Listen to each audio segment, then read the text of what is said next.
Alhamdulillahirabbil alamin. Segala puji bagi Allah, Tuhan semesta alam. Ya, ibu-ibu, saya ucapkan selamat datang dan terima kasih atas kehadirannya pada kesempatan ini, pada pertemuan kali ini. Saya ingin ibu-ibu kembali membuka form tabel janji diri yang sudah dituliskan pada pertemuan sebelumnya, ya. Apa yang sudah dipelajari, apa yang sudah kita pelajari pada pertemuan sebelumnya?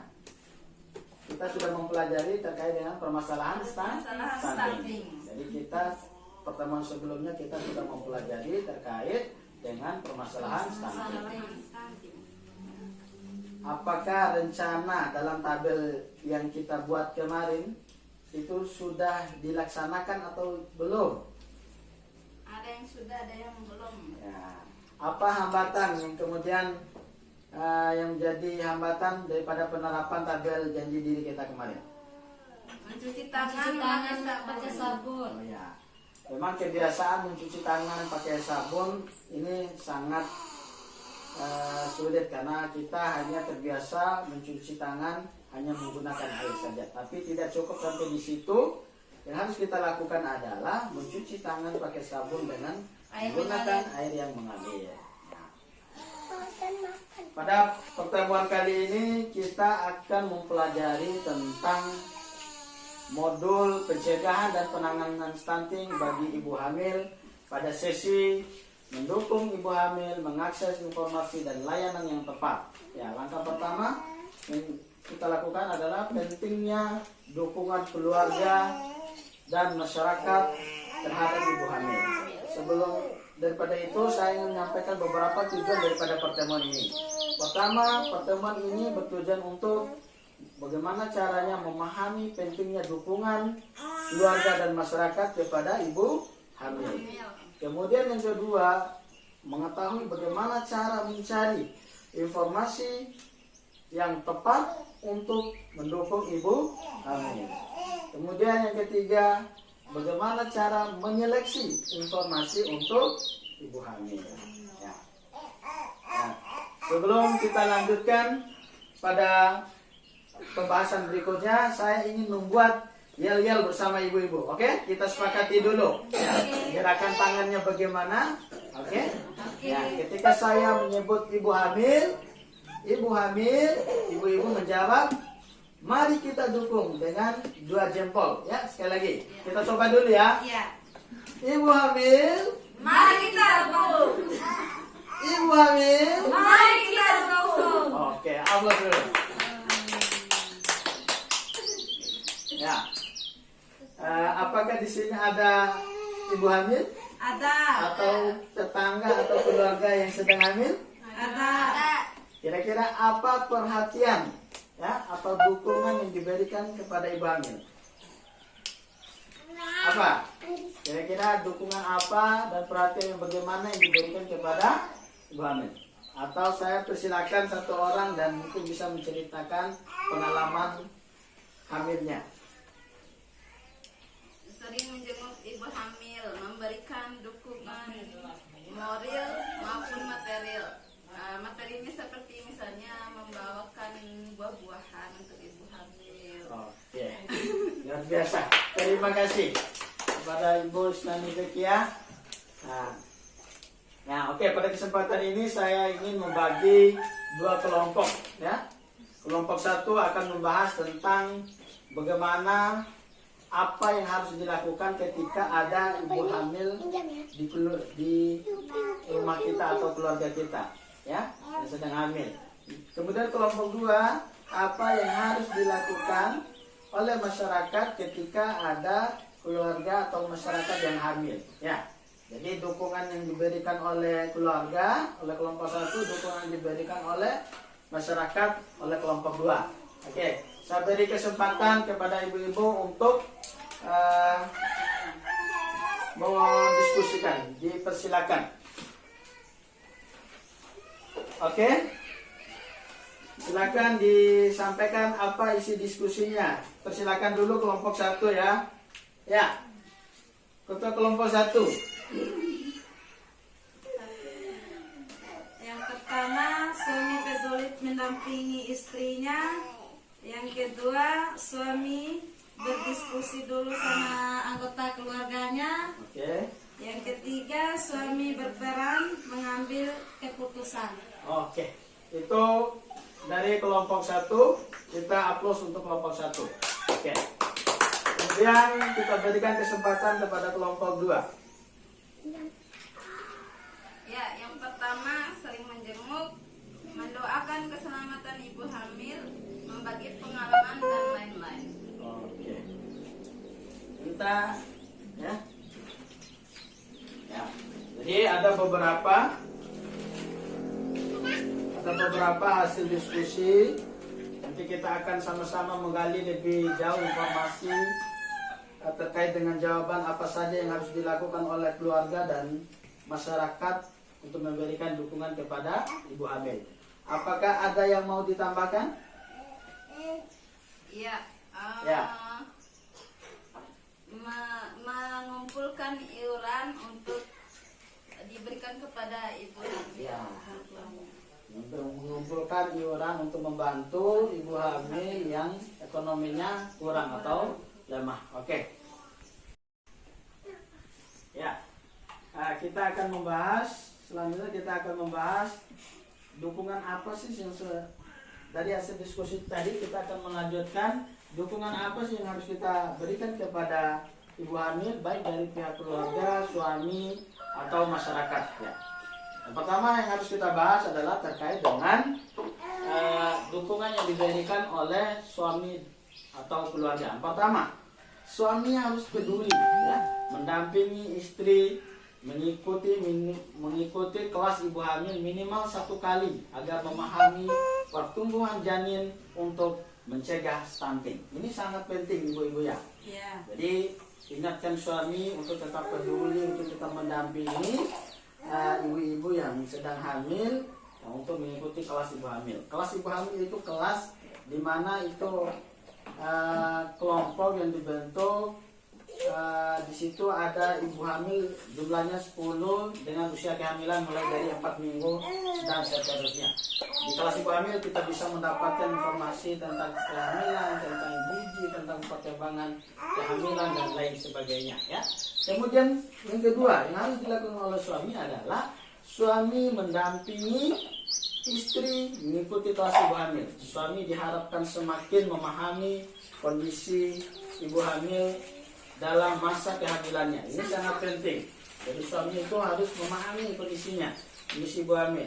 Kemudian memahami tanda dan gejala bahaya kehamilan. Nah, ini penting yang harus diketahui oleh suami dan ibu hamil. Kemudian cara perawatan pasca persalinan. Ya. Bagaimana caranya merawat anak setelah persalinan, merawat istri setelah persalinan. Apa yang harus dilakukan oleh suami setelah persalinan. Kemudian suami berdiskusi dengan ibu hamil mengenai perencanaan perawatan kehamilan, ya, persalinan, kemudian perawatan bayi sejak awal kehamilan sesuai dengan informasi yang didapatkan dari pertemuan, ya, atau di posyandu. Seperti pertemuan ini, ya, ini sangat penting. Atau pertemuan P2K2 yang dilakukan oleh KPM PKH.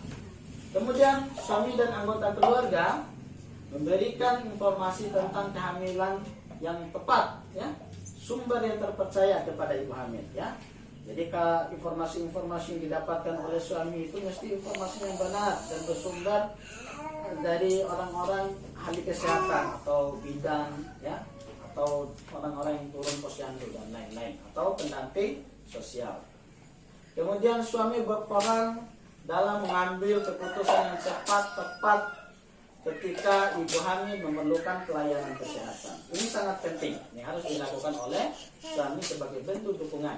Kemudian saat mendampingi istri periksa kehamilan, nah, anggota keluarga yang lain bisa menggantikan peran dari ibu atau ayah dengan memasak dan mengantarkan anak di sekolah atau mendampingi anaknya sekolah, cucunya sekolah. Ini sangat penting, ya.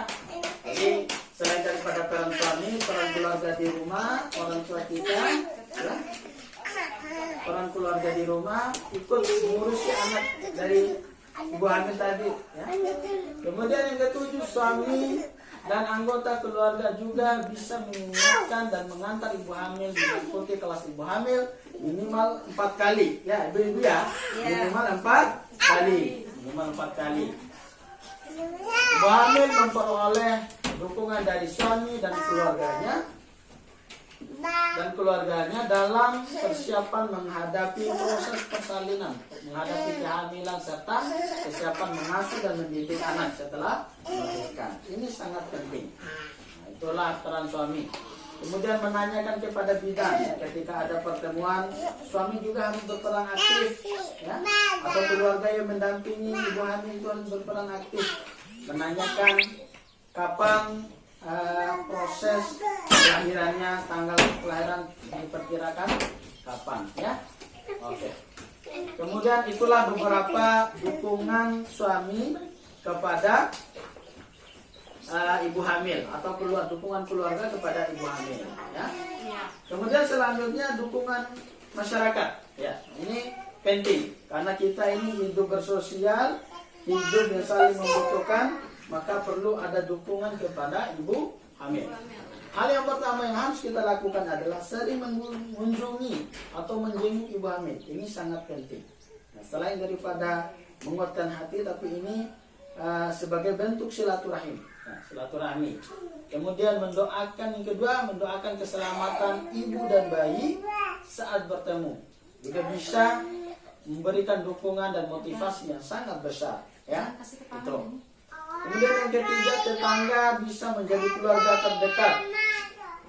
Tetangga bisa menjadi keluarga terdekat yang mau membantu jika dibutuhkan sewaktu-waktu, ya. Misalnya memberikan pinjaman motor atau kendaraan untuk ibu hamil pergi memeriksa kehamilannya. Ini sangat membantu. Kemudian yang keempat, tentunya harus selalu membicarakan hal-hal yang baik, hal-hal yang positif, saling memberikan motivasi. Oke? Kemudian yang kelima yang harus kita lakukan adalah bisa juga membagikan pengalaman semasa hamil, kemudian pengalaman melahirkan, serta bersedia membantu berbagai proses persalinannya.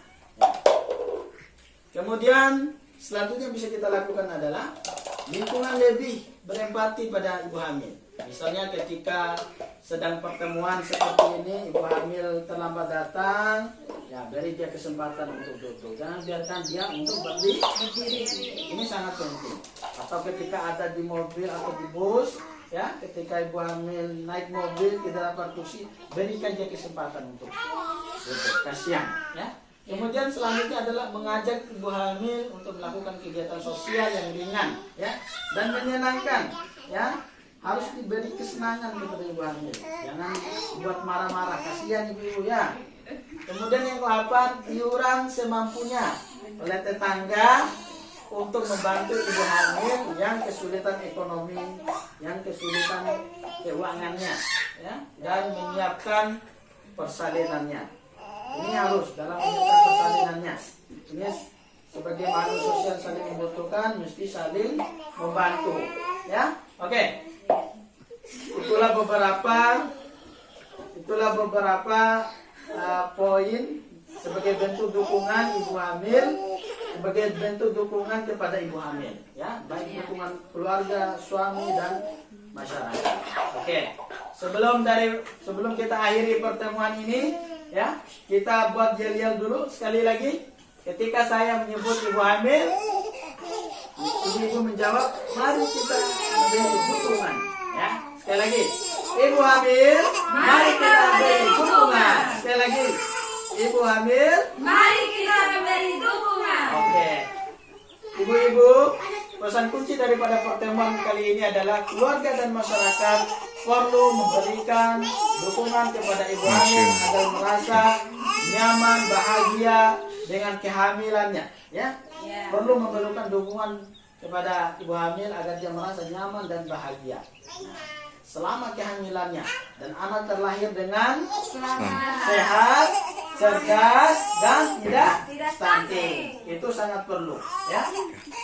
Sehat, cerdas dan tidak sakit. Oke, kita akhiri dengan bacaan hamdalah.